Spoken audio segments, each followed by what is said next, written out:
अस्सलाम वालेकुम दोस्तों, क्या हाल है? ठीक है? तो सभी ठीक है। मैं हमेशा पैसा चैनल छोटा मार जैसे हाल तक सा चैनल सब्सक्राइब नहीं किया, चैनल सब्सक्राइब कर ले। सो आज मैं आया मुल्तान इंटरनेशनल एयरपोर्ट से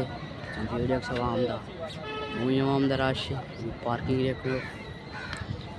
तो बाकी मैं आया मसाद कुछ छोड़न मैंने प्यारी सो दिया। मैं क्यों ना तारे दोस्तों नाल वीडियो शेयर करा। बहुत ही ज़बरदस्त माहौल है, बहुत ही आवाम दा रश तो कोई घमा वीडियो दिखेना, बहुत ही कमाल का व्यू है। अच्छा रश भी बहुत ज़्यादा है तो कौन लिखे ना कि माहौल या वहाँ देखें सब आवाम का रश देख वहाँ में ना ये यार मेरा खड़ा है ये तो वहाँ चेकिंग थी बहुत लिखे ना भी देख सकते वहीं भी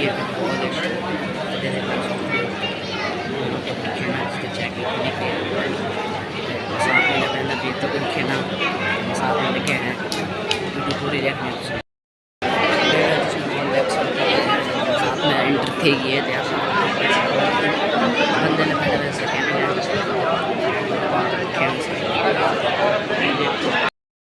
शकीला चलो कितने वाले